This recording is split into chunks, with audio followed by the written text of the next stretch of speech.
미국 빅테크 주식이 폭락하고 있습니다. 자고 일어나면 나스닥이 파란불로 덮여있고 내 계좌는 하루가 다르게 녹아내리고 있죠. 그런데 이상한 일이 벌어지고 있습니다.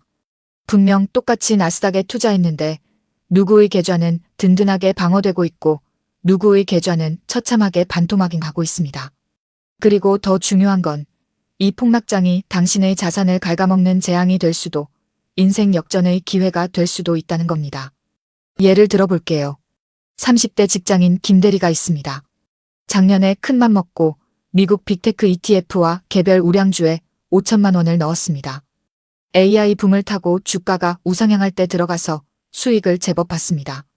역시 투자는 미국 주식이지 하면서 기분 좋게 잠들던 날들이었죠. 그런데 최근 뉴스에서 연일 빅테크 폭락 소식을 듣고 김대리는 불안해졌습니다. 오늘 아침 계좌를 열어보니 수익률이 마이너스 20%가 찍혀 있습니다. 단 며칠 만에 1,000만 원이 허공으로 사라진 겁니다. 그런데 여기서 김대리를 더 혼란스럽고 무섭게 만드는 게 있습니다. 주가만 빠진 게 아니라 환율까지 요동치고 있다는 겁니다.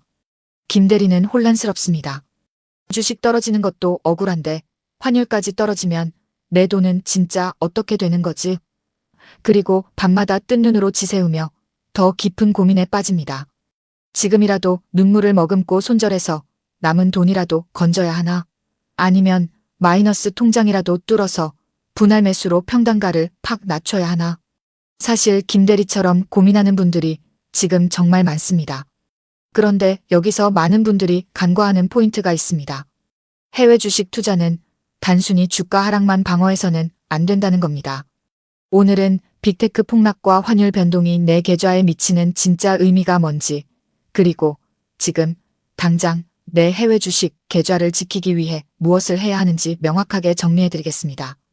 먼저 지금 상황이 왜 위험한지 그 무서운 이중 충격에 대해 짚고 넘어가겠습니다. 해외 주식의 수익률은 주가 변동과 환율 변동 두 가지의 영향을 동시에 받습니다. 만약 당신이 투자한 미국 주식이 10% 떨어졌는데 원달러 환율도 10% 떨어진다면 어떻게 될까요? 내 계좌의 실제 원화 가치는 주가 하락분과 환차손이 합쳐져 거의 20% 가까이 증발하는 셈입니다. 반대로 주가가 빠져도 환율이 오르면 원화 약세 어느 정도 방어가 되지만 주가와 환율이 동시에 하락할 때 우리는 가장 뼈아픈 이중 충격을 맞게 됩니다. 그럼 여기서 많은 분들이 오해하는 포인트가 있습니다. 위기에는 무조건 주식 앱 삭제하고 버티는 게 이득이다. 존버가 승리한다? 정답은 경우에 따라 다릅니다. 왜냐하면 당신이 어떤 종목을 갖고 있고 어떤 전략을 쓰고 있는지에 따라 최적의 대응이 완전히 달라지기 때문입니다. 그럼 지금 이 상황에서 사람들은 왜 제대로 대응하지 못할까요? 여기에는 심리적 요인이 작용합니다.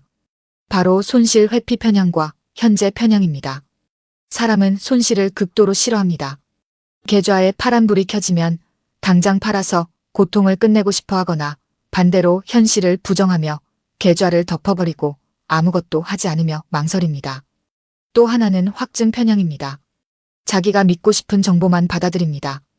미국 주식은 결국 우상향한다는 말만 믿고 빚을 내서 무리하게 물타기를 하거나 반대로 이제 거품이 터졌다는 생각만 하고 바닥에서 현금화해버립니다. 자, 이제 막연한 심리적 공포에서 벗어나 빅테크 폭락 국면에서 구체적으로 무슨 액션을 취해야 하는지 4단계로 정리해드리겠습니다.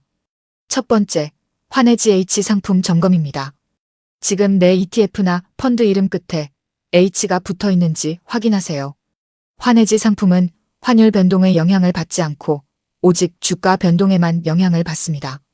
앞으로 미국의 금리 인하 등으로 인해 달러 가치가 떨어져서 환율 하락 이중 충격을 받을 것 같다면 환해지 H 상품이 든든한 방어막이 되어줍니다.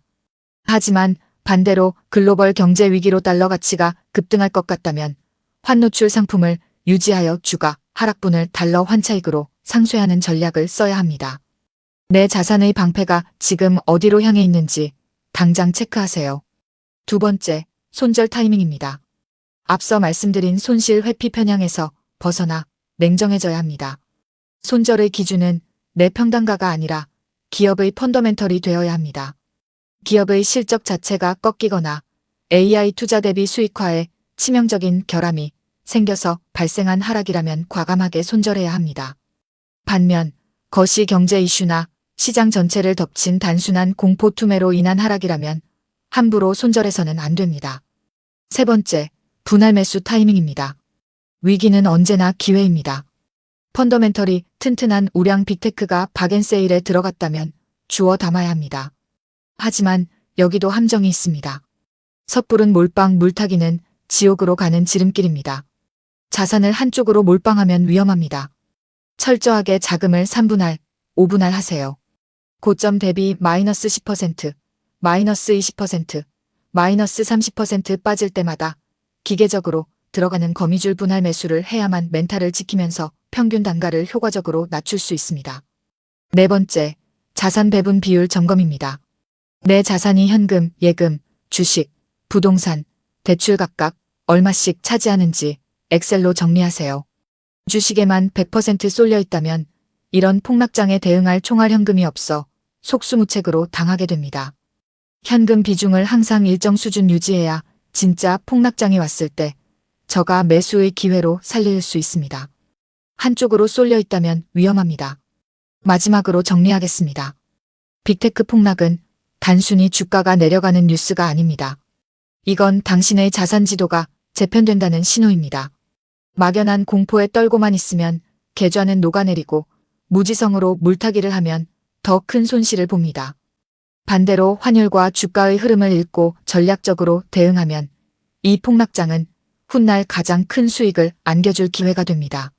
중요한 건 당신의 자산 구조를 정확히 아는 겁니다. 남들이 한다고 따라하지 마세요. 내 상황에 맞는 선택을 하세요. 경제는 멀리서 보면 뉴스지만 가까이서 보면 내 통장 이야기입니다. 앞으로도 이런 변화가 생기면 가장 먼저 당신 자산 관점에서 풀어드리겠습니다. 여러분은 지금 빅테크 폭락장에서 어떤 전략을 쓰고 계신가요? 존버? 과감한 손절?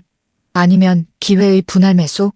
환율 변동까지 겹친 지금 여러분이 가장 걱정하고 있는 해외 주식 종목은 무엇인지 댓글로 남겨주세요.